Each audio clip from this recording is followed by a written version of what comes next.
Sup everyone, this is Draco Evolve back yet again with the latest Manchester United transfer news today, latest Manchester United transfer news now, whatever you call it, and I haven't done one of these in a very long time. Now that the season has finished and we are pretty much in the full swing of all the transfer gossips, confirmed or unconfirmed reports, I'll be bringing you guys a lot more of these videos. As always, the comments are on, so get commenting to have your comments featured in my next upload. But let's get the elephant in the room out of the way today. It is Jadon Sancho. We all know that. I mean, it's the worst kept secret, you know, whatever you want to call it. Jadon Sancho is gonna come to Manchester United, in my opinion, and this article coming out from Sky Sports suggests that, along with many other reports. So I'm just going to read out this. Manchester United are working hard with Dortmund to find a solution for the transfer of Jadon Sancho after cooling interest in Jack Grealish. Discussions for Jadon Sancho center around the transfer fee and structure of payments. It is believed Dortmund want a deal sorted by August 10th, which is roughly in 2 weeks' time, when the club return for pre-season and training in order to give them time to find a replacement. Dortmund are holding out for £109 million for the 20-year-old England international winger, but United are unwilling to go that high given the financial hit that they and many others have taken during the pandemic. Jadon Sancho, there has been no bid from United as yet, but they are the only club to have made an official contact with Dortmund. Sancho's contract runs out in 2022 and Dortmund are relaxed about the situation. So this is what the article is saying in regards to Jadon Sancho. Manchester United, we all know that, are very, very interested in Jadon Sancho. He fits Ole Gunnar Solskjaer's sort of system, tactics, vision, whatever you want to call it.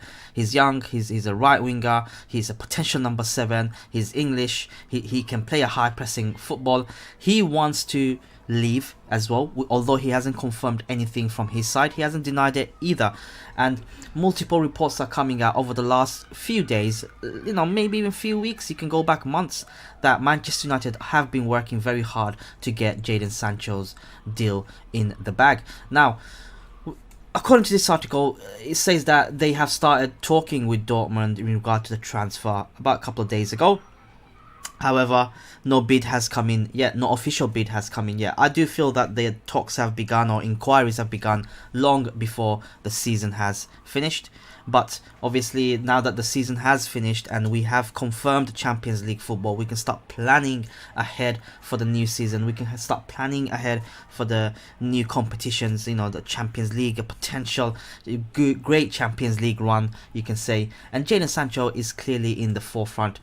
It is not a straight. There is nothing, you know, to say in regards to needing a right winger. We do need a right winger. Yes, Mason Greenwood has come in and done an exceptional job in there, but you must understand that he's only 18 and there is potentially 50 plus games to play in a season. So Jadon Sancho coming in there will definitely help take away some pressure on an 18-year-old's shoulder, yet give him time to develop at the same time. So this is what is latest in regards to Jadon Sancho's transfer to Manchester United. I'm getting my words mixed up, guys. I haven't done one of these in a very long time, so it feels like I'm very, very sketchy, you can say.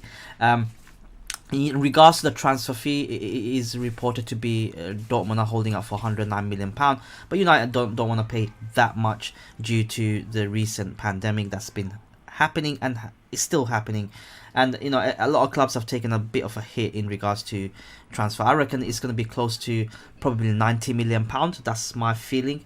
But I don't think it's going to be £90 million straight cash. I reckon it's going to be in regards to some straight cash and some based on performances and trophies won, etc, etc. It does make sense. Not many clubs do pay out 100 or, you know, 80, 90, £100 million straight out the bat. I think the negotiations will start a bit lower and can potentially go up to 90 to £100 million. That's my take on Jadon Sancho. Let's have a look at a bit of Jadon Sancho's stats. Look, the Bundesliga has finished. You can see he ended up on 44 games in total, 20 assists, 20 goals. Those are remarkable numbers for a right winger. He can play on the left, right and attacking midfielder, but we know that his best position is the right wing position. He's played 21 games in that, scoring 8 goals and assisting 11 times compared to his other positions, which is quite weaker, although he can do a good job on the left wing as well. And he's had a stellar season. You know, if there's one signing I would love to have on the right side, is definitely Jadon Sancho. And I think a lot of you guys would agree in regards to that. Let me know your thoughts in the comments below, what you think about Jadon Sancho. Do you feel that he's gonna sign eventually for United, or do you think it's gonna be a kind of like a 2, 3, 4, 5 weeks worth of transfer back and forth like we've seen with Manchester United in the past? Let me know your thoughts in the comments below. And talking about Jack Grealish is apparently and still an interest to Manchester United according to this report, Metro. So Manchester United are preparing a £55 million deal for Jack Grealish after bulking at Aston Villa's £75 million asking price, and the club believe the midfielder has his heart set on a move to Old Trafford. Solskjaer is expected to be busy in the transfer market this summer as he looks to build a squad capable of competing for the title next season. Bruno Fernandez had made a huge impact since arriving from Sporting Lisbon in January, but Manchester United have been over-reliant on him and the Portuguese international looked noticeably tired during the closing games of the season. Therefore, United wants someone to help share the load, and Grealish has been strongly linked with a move to United in the recent months after playing a starring role to help Aston Villa survive relegation from the top flight. The 24-year-old scored 10 goals and provided a further 8 assists in his 41 appearances for a poor Villa side, and it seems his excellent form has impressed Solskjaer, and United are ready to press ahead with the interest after securing Champions League football. According to the newspaper, Manchester United are unwilling to meet Villa's £75 million valuation, but have discussed tabling an opening offer of £45 million up front plus another £10 million in add-ons, making the entire deal worth a £55 million. The Red Devils may have increased their bid as the opening offer is expected to be rejected by Aston Villa. But the Metro says United won't sanction a deal for Grealish that will be worth more than £66 million paid for Fernandez. So that's what the Metro is coming out and saying. I do feel that Manchester United are interested in Jack Grealish, but I don't believe, in my opinion, I don't believe we're going to pay that much to sign him. We're not going to be too desperate to sign him. Although we do need a central midfielder, someone who, I agree with this article, someone who can take the load of Pogba and Bruno Fernandez's shoulder, because squad depth of the squad is equally as important as having quality, first 11. You need players who can come off the bench and make a difference, players who can kind of come on and play games to take pressures off certain players' shoulders.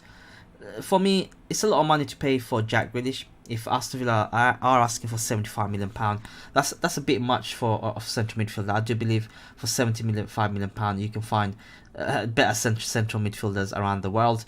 And also, I think paying anything above £40 million for me is not going to be worth it for Jack Grealish. I reckon that money is better spent somewhere else. You can get a good midfielder, decent midfielder, backup midfielder, proven midfielder for much less than that, or in and around that, and spend the rest on a central centre back that we desperately need as well. But that's the latest around Jack Grealish's potential move to Manchester United. Let me know your thoughts in the comments below. Before we leave Jack Grealish, we're going to look at his stats. 41 games, 10 goals, 8 assists, which is actually a very good return considering the fact that he's been with Aston Villa, a very, very poor Aston Villa side. The problem I'll have with him is he a big fish in a small pond at Aston Villa, or how will he cope in being a small fish in a big pond as a club like Manchester United? Can he cope with the pressure? Can he cope with the step up? We'll find out if United end up signing him. Next bit of news is Alexis Sanchez. This is coming up from BBC. It's been reported not so long ago that Inter Milan want to sign Manchester United forward Alexis Sanchez on a permanent deal. The Chile striker, 31, has impressed during his loan spell in Italy and scored his third goal in 8 games during Saturday's 3-0 win at Genoa. Sanchez was involved again on Tuesday night as Inter maintained their push to finish second in the Serie A with a 2-0 win over Napoli. The player's United's contract thought to be around £400,000 a week, is beyond Inter's reach, but Old Trafford boss Ole Gunnar Solskjaer does not want to keep the former Barcelona forward for next season. United have been paying a sizable portion of Sanchez's wage since he moved to Italy last summer, and the former Arsenal man's contract is not due to expire until 2022. Any deal will almost certainly require some kind of payoff from United and unwillingness by Sanchez to take a wage cut. There is uncertainty over how long the player will be permitted to be involved in Inter's Europa League campaign. The BBC understands Sanchez will be available for the last 16 tie with Getafe on 5th August, but with United also still in the competition, the existing deal will see the player then return to Old Trafford. So, this is Simon Stone reporting, and he's very credible in regards to Manchester United, that Inter Milan do want Alexis Sanchez on a permanent deal. He's been out with an injury at Inter Milan in the beginning stages. He's doing okay, I guess. For me, get rid of him. Take your losses, take the L. Don't worry about making a profit or whatever. He's just a liability. He's past it. I think his levels is where Italian football is. No disrespect at all. He's 31 years of age, guys. £400,000 a week. 2 years left to go in his contract. It doesn't seem like he's gonna ever improve. There is always gonna be a risk of having injuries on him. And you know what? We've done better without him. It's not as if he was missed. So get rid of him. Let Inter have him. Make your deals, take the losses, and that's it. Done. That's what I feel Alexis Sanchez should be at. Last bit of news is Jan Oblak. Obviously, a bit of reports coming out from Jan Oblak in regards to Manchester United. But Atletico Madrid president Enrique Cerezo has insisted that Jan Oblak will remain at the club beyond the summer transfer window, despite links with Manchester United and Chelsea. So let's see what he's saying. For me, Oblak, and I speak as an amateur, is the best goalkeeper in the world. Regarding Kota, he's another great goalkeeper of those in the world, and unfortunately both have dressed our shirt, and with both we have been champions in many trophies. Many trophies? I've always said that Oblak has a contract with Atletico and he is the best goalkeeper in the world. It is not strange that he has offers from other great teams such as Atletico. We have many players on our squad, is the club's main asset. Okay, Oblak is a magnificent player and is in a position unquestionably there is no one to beat him right now.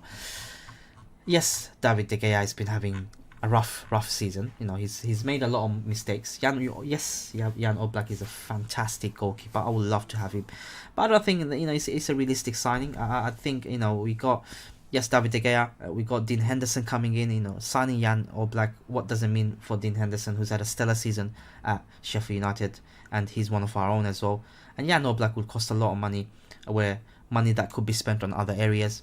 I call bullshit in this report, although the Atletico Madrid president came out to deny it. But regardless, it's a short clip coming up from Manchester Evening News, and I think there is nothing going on. Maybe Chelsea might be interested in him, more so than Manchester United are. I do believe Chelsea do need a keeper, but that's my thought on Jan Oblak. We don't need him. I think David De Gea is there, and Dean Henderson coming back, and we still got Sergio Romero, who's a good keeper in himself. But that's all the latest Manchester United transfer news today. Let me know your thoughts in the comments below. Do get involved in the comments. The comments are turned on, so I will be reading them and advertising them and having a discussion in my next upload, so do get commenting. If you're new to the channel, make sure you hit the sub button and make sure you smash the like, and I'll catch you guys in the next upload. As always, stay fari.